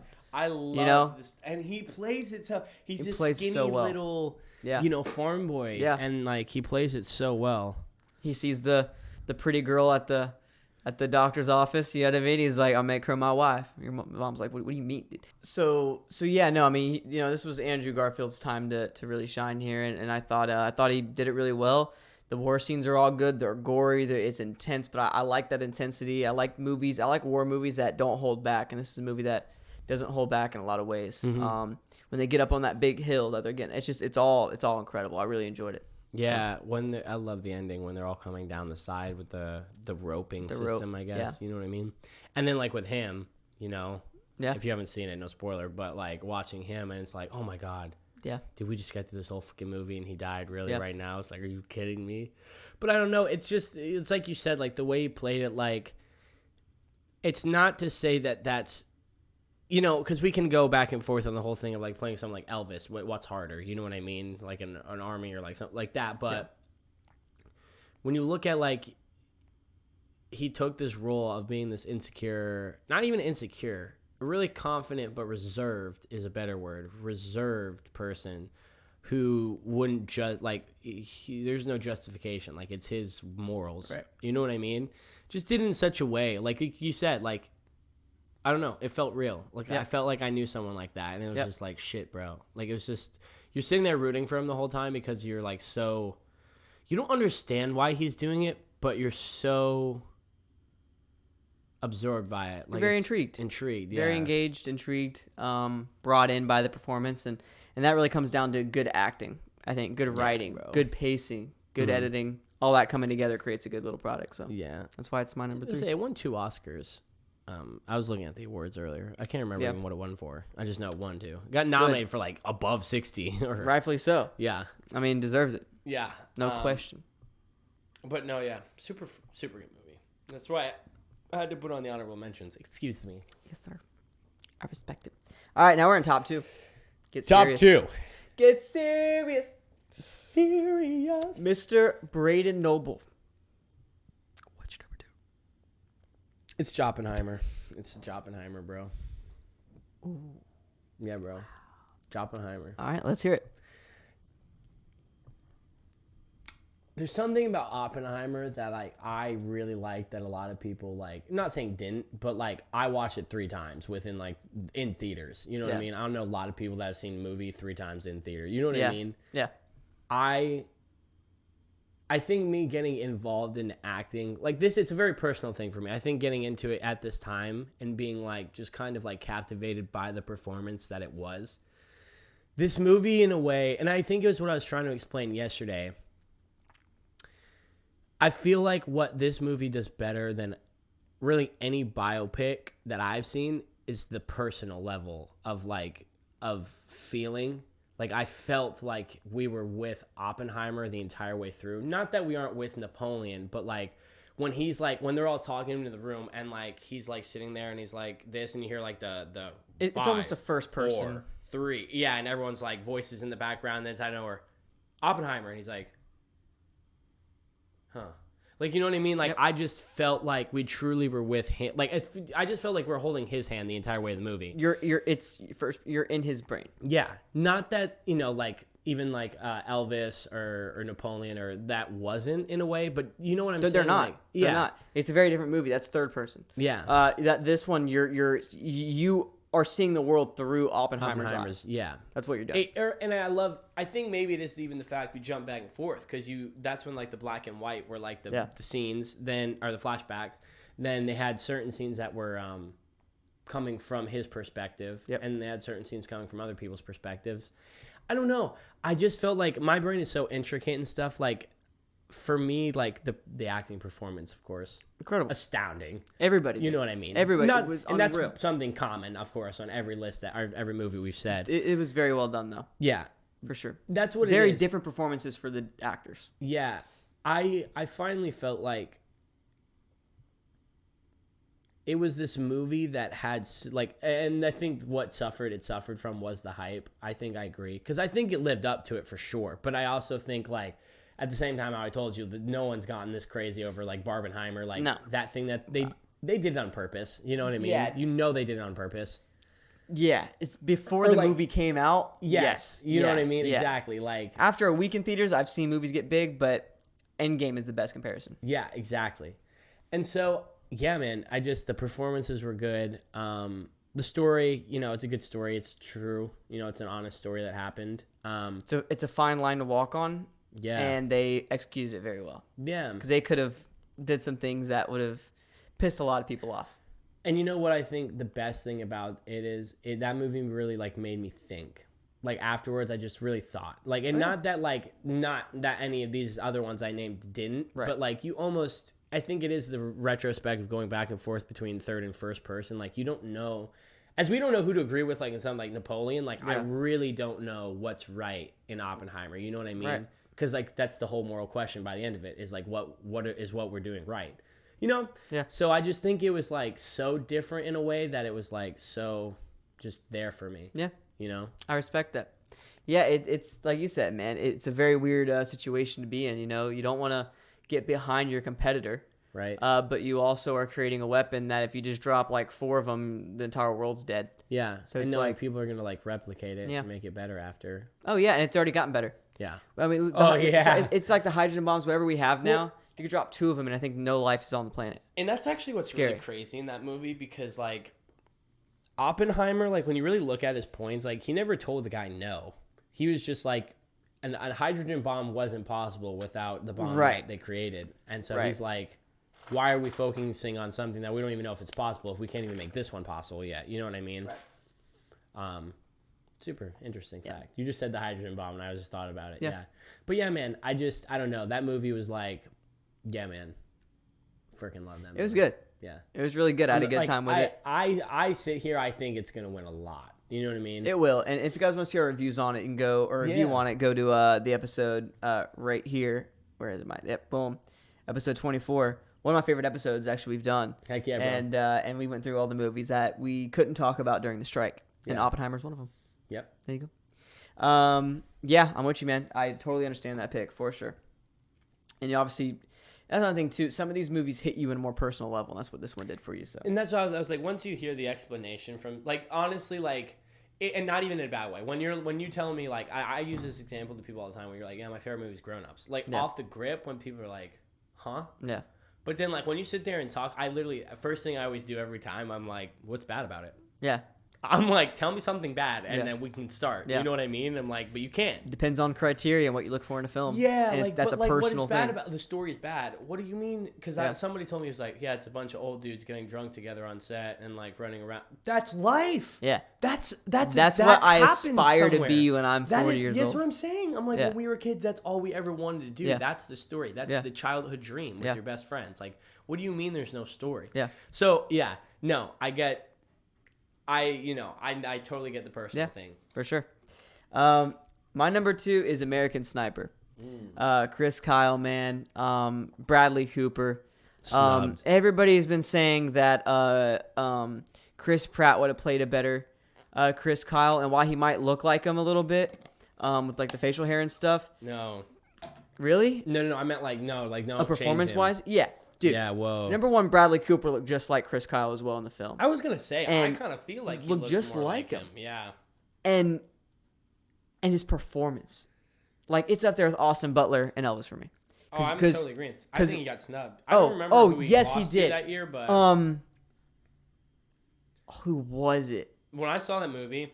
the only reason, guys, I didn't even put that on is that's the one we were talking about before, and I just didn't want to be that guy and be like, yeah, same movie. No, dude, it's unreal. I mean, the way that Bradley Cooper, like, you watch the real interviews of Chris Kyle, and just seeing, like... They're the same person, like, for real. Like, the way that they speak, their, like, little laugh that they do, their smile, the mannerisms, how they move their hands when they talk, like, yes, sir. Like, that was, yes, like really spot on. Yeah. Like, dude... I mean, Bradley Cooper, that's his best performance in my opinion. He's had some really good performances, but that one's up there. And it made me respect him a lot as an actor, way more than, I already did. And just a beautiful film. Well, I don't know about you. When I first saw it, I was more of a kid. So, like, I've seen it. I think I've seen Same it here. 2 or 3 times. And when I realized it was Bradley Cooper going back and, like, rewatching the movie, I was like, what the Yeah. Like, what is this? Yeah. You know what I mean? Yeah. That's another one of those. It's kind of like you stand on, like, not what's right and wrong, because obviously, what he's doing is right. But when they do, like, the kid scene with the bomb and stuff, like, dude, like, holy shit. You know what I mean? And then that one scene where the terrorists are like got the drill out and they're putting it into the kid's leg or whatever. I remember seeing that. I remember seeing that when I was a kid, and that's the one that jumped out at me. And I was like, "Oh, that movie's so messed up." Oh yeah, yep. Terrible. But terrible. That just the vibe that gives off. It gives off a war vibe and shows that what our soldiers went through over there in the Middle East. You know what I mean?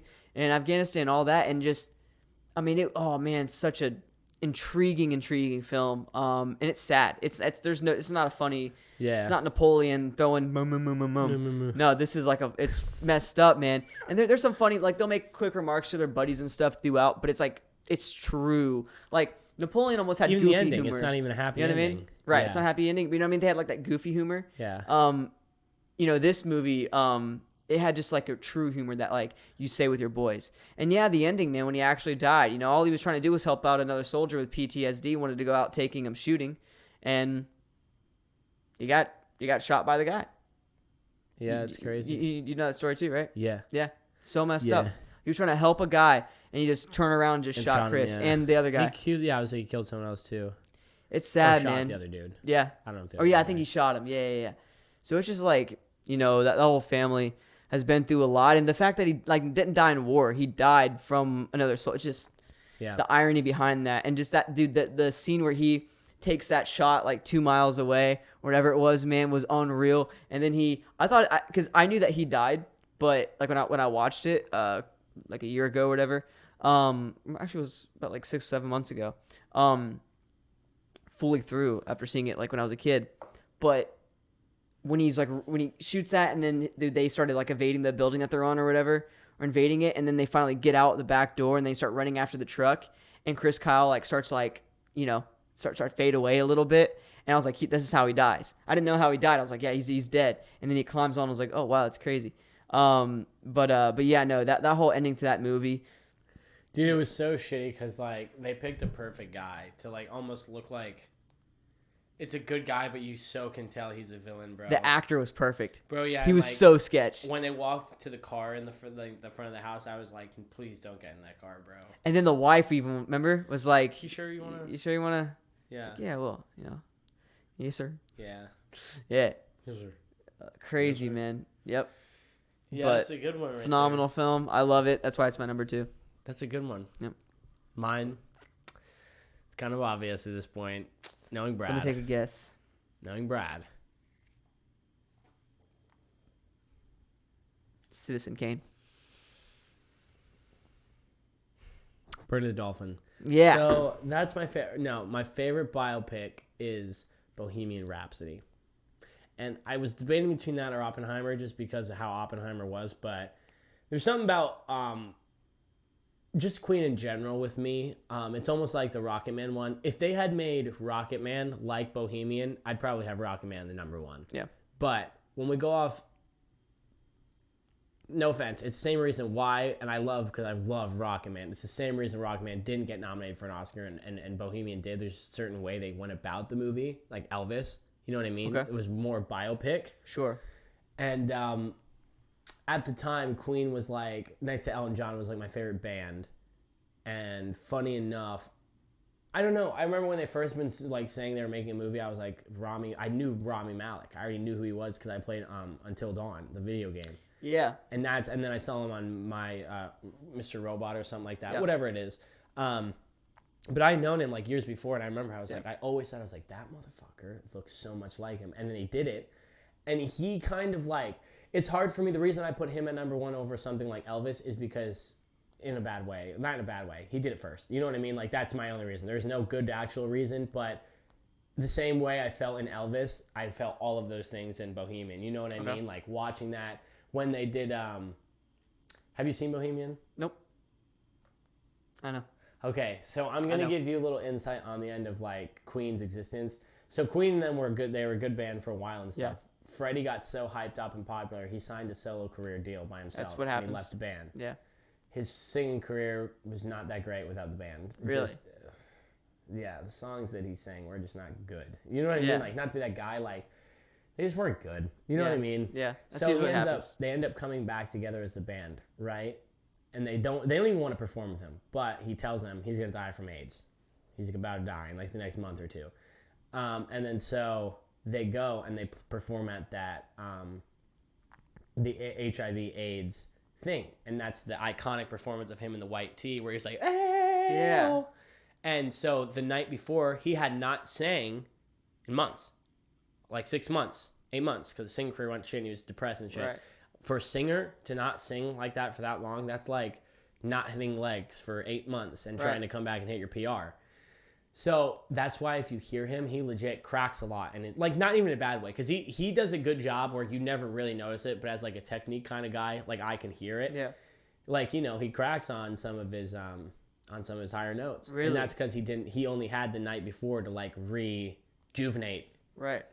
a year of gone of like Right. singing. You know what I mean? Wow. And so that's when they hopped on the stage, their first performance together in like months, maybe years. I can't remember like the time frame of that, but it was months to years. Wow. And then in the end, like he does the last performance. I didn't know that was one of his last performances. Yeah, I think that is his last performance. No. That's crazy. If it's not, it's probably not his last performance, but I think that was the last performance, all of them together as Queen. That's wild. Yeah. I need to watch that film, man. Bro. I need to. But that sounds super cool. They would do it, and so it's kind of the same way as like all the other movies. They had the actual Queen members as producers on set, Yeah.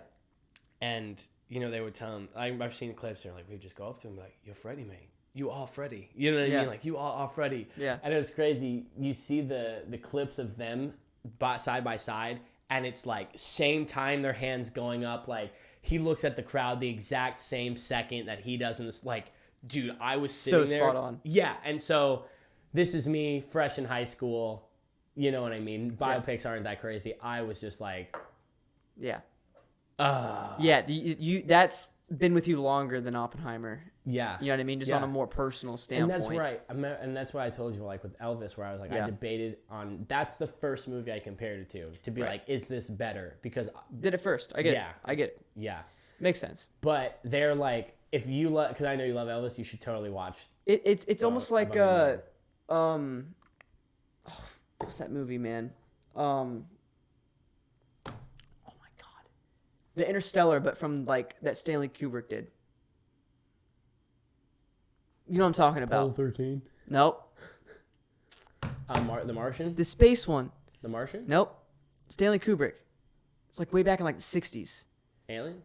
2099? Not that's Blade Runner. I think I were talking about 2001 Odyssey. Or 2001 Odyssey. Yeah, 2001 Space Odyssey. Yeah. Oh, I have my elbow on that. Yeah, so 2001 Space Odyssey. It's like that in Interstellar. They're very similar in a lot of aspects. People are Yes. like, they did it first. I get what you're saying. I like Interstellar, yeah, but I watch Interstellar first, so I like it more. Yeah. You know what I mean? It's like one of those things. So it's very similar to what you're saying. So I totally understand it. Yeah. You have every right to believe that. It's literally that. And It's the not. fact I'm slightly more of a Queen fan than Elvis, and that's as of right now, that's probably not completely true anymore. But at the time, I was. 100%. You know what I mean? I did. I feel it. I feel it. More personal to you. Yeah. I get it. More relatable. Yeah. But yeah, bro. Yeah. Watch that. I do actually. I didn't know that story, dude. That's so cool. like, I think I had on my top 5 favorite movies when we did the ranking. That like. Really? I I knew you had Rocket Man up there. It was You had either Bohemian above that? Bohemian? probably or no. I probably had it. Let me check. I think you have Rocket Man over. Yeah, I'll talk about my number one, which is Elvis. Elvis. Listen, I've spoken about this movie a crap ton. I love it. I saw it in theaters. I first saw it in the trailer, and I had no experience with Elvis before. I thought he was just like the fat like singer from like the 60s. You know what I mean? Which is what everybody usually sees Elvis as, the Las Vegas guy. You know what I mean? But I saw the trailer and I was like, wow, I like Baz Luhrmann. This Austin Butler guy kind of looks like him. It seems pretty cool. I actually kind of like this. And I started talking with my mom, started watching all the trailers. I became obsessed with Elvis. Was listening to music up to that point, looked into Elvis's history, his past, everything. And so it's like what we should have done with Napoleon. We should have known the history and these battles and stuff. It would have made it more cool. That's what happened with Elvis. Is I was so intrigued. Like, I knew all his history, so I knew these events that he did. You know what I mean? I knew that comeback special. You know, I knew all the songs that he did at that. So when it started happening, I got so hyped for the "If I Can Dream" song. I was truly, oh yeah, so good. I was so obsessed with that movie. It was actually bad. Oh yeah, so that brought my because I was always an Elvis fan, but like it brought like my love. And like now he's one of the most people I listen to. Yeah, I talk about the movie constantly. Yeah. Not to go off track, I totally didn't put on my top 10. It was an honorable mention. I didn't actually have it in the top 10, but it was one of my honorable mentions. Do you have Rocket Man up there? No, Rocket Man was 2. Yeah. So I thought I knew I was like Rocket Man was up there. It's funny. I put The Pianist higher too, which in retrospect, like I think it's because of the captivating performance from Pianist. But I probably would say like Bohemian overall more. Yeah. Also, this is biopics. This is like a different criteria structure. I'm like, yo, guys. I'm stressing out. Yo, my boy's like, wait, hold up a second. No, you're good, man. Different criteria. Yeah. So you've already explained it. Yeah, you already know. But yeah, I love that. We already talked about it earlier. Great performances. Freaking captivating all around. Baz Luhrmann, incredible. Yeah, it's actually really funny. We both had the 2 musical biopics as our number one. Yeah. And I think like that's not because in some senses like people get on me for not seeing movies or like you haven't seen a lot of movies from back then or like which isn't true. I actually have. I just you know what I mean. They're not. I don't know. You know my take on movies. I think we've evolved. Duh. You know what I mean? But when people talked about how like Bohemian, not like just Bohemian, but Elvis now leading into that, they're like Bohemian was the start of biopics again, really, like big biopics like that, like probably without Bohemian, Elvis wouldn't be here. Yeah, type shit. Sorry, Blonde. Maybe not Tar. The Kate Blanchett one, she'd probably still have that one. Yeah, there's a few. There's a few. You get my point. Yeah, you understand. You understand me. Yeah. Forgive me, guys. We get it. That's all that matters. Patrick Mahomes. Patrick Mahomes here. Did you hear him on the sidelines? He was like, that most ridiculous shit that didn't fucking count. God damn it. Yo, you got mad at Josh Allen. He's like, what a bad call. I was very happy today. I was very happy. He sent a message or talked about it. Like how he was like, that's like the worst thing he felt about was like. Still a baby. I don't care. No, 100%. There's no reason to act like that. No, 100%. Unreal. But he did. And that's what somebody was saying. It was like, you have to think Patrick Mahomes has been in the league this long. He's this good. He's had this much on his show. It's like, yeah, that's your job. It's not even a bad call. Like the Eagles and you want to be him. It's like that one pass interference call last year with the Eagles and the that's exactly and the Chiefs. What I was. That's saying, different. That's an actual like bad call. Yeah. We could talk about you lined up offsides multiple times throughout the game with Kadarius Toney. That's Why does everyone his else fault. have to remind you? Anyway, that's not the point. They forgot to get the payment in to the refs. That's what it was. In time, yeah. Yeah, in time. Yeah, they're a little late on. They're like, all right, bet that, man. Bet that, bro. Better for the next one, buddy. But yeah, man. So I think that's why it's number one for me. Love it to death. Classic. And those are our top 5 biopics, baby. Yeah, and if you haven't seen either, go watch them. If you haven't seen any of the ones on our list, go check those out. Yeah. Classics, man. Facts. Can't go wrong You know with what? Also, if you haven't watched the other episodes, watch them. Ooh. Go watch them. Look at me, baby. Yeah, especially the last episode, man. The episode 24, like I said, catch-up episode. We had Jamie join us. We did Oppenheimer, Finance at Freddy's, Talk to Me. Bro, I was like, we didn't do an interview with just Jamie. Yeah. Oh, man. And Exorcist and a couple other films on there that we missed during the strike. So, yeah, man. Go check out that episode. Mr. Brayden, do you have anything to say to the awesome audience here? All I want to say is thank you guys for tuning in for another lovely episode. Yeah. I hate to see that 5-month hiatus there because honestly, we've been strong. You know what I mean? Yeah. Damn. It does hurt. Damn, you strike. Look at that, 52 views. See us? We're back. Yeah, come back. We're back. Yes, sir. We're back. I'm saying. Yeah. We might have a bigger comeback than Kim Kardashian. Yeah. Love you guys. Really appreciate you tuning into this episode. Hope you guys have a great rest of your day. Enjoy some fun Napoleon. stuff on the way. Yeah, watch Napoleon. Let us know what you thought of that. If any acting news send our way, let us know your top 5 biopics of all time. The recording stopped right as we did that, but now we're actually going to get out of here. Love y'all.